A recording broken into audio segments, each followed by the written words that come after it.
తాను చేసిన అనుచిత వ్యాఖ్యలపై తీవ్ర ఆగ్రహం వ్యక్తం కావడంతో యూట్యూబర్ రణవీర్ అలహాబాదియా క్షమాపణలు చెప్పారు. ఈ మధ్యాహ్నం పోలీసులు అతన్ని ప్రశ్నించేందుకు అతని నివాసానికి వచ్చారు.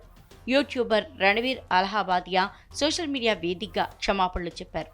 ఒక షోలో అతడు చేసిన అభ్యంతరకర వ్యాఖ్యలపై తీవ్ర విమర్శలు వ్యక్తం కావడంతో ఎక్స్ వేదికగా స్పందించారు. తాను చేసిన వ్యాఖ్యలు అనుచితంగా ఉన్నాయని, వాటిలో ఎలాంటి హాస్యం లేదని అన్నాడు. కామెడీ చేయటం తన బలం కాదన్నాడు.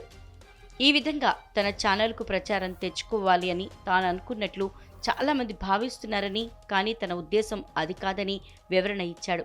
తాను చేసిన వ్యాఖ్యలను సమర్థించుకోవాలనుకోవటం లేదని, తనను క్షమించండి అని పోస్ట్ పెట్టాడు. తానింకా మెరుగ్గా పనిచేయాల్సిన అవసరాన్ని ఈ అనుభవం నేర్పిందని అన్నాడు. ఇండియాస్ గాట్ టాలెంట్ షోలో అతడు చేసిన వ్యాఖ్యలు వైరల్ కావడంతో తీవ్ర విమర్శలు వ్యక్తమవుతున్నాయి. పలుచోట్ల పోలీస్ ఫిర్యాదులు నమోదయ్యాయి. ఈ వ్యాఖ్యలపై మహారాష్ట్ర ముఖ్యమంత్రి దేవేంద్ర ఫడ్నవీస్ స్పందించారు. తాను ఆ షో చూడలేదని, కానీ తనకు దాని గురించి సమాచారం అందిందని అన్నారు. ఇలాంటి వ్యాఖ్యలు పూర్తిగా అనుచితమని, ప్రతి ఒక్కరికి వాక్ స్వాతంత్రం ఉంటుందన్నారు.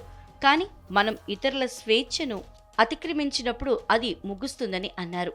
పరిమితులు దాటితే చర్యలు ఉంటాయని హెచ్చరించారు.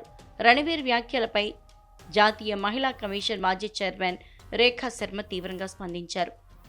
ఈ మాటలు అసహ్యాన్ని కలిగిస్తున్నాయని, దీనిపై పోలీసులు చర్యలు తీసుకోవాలని డిమాండ్ చేశారు.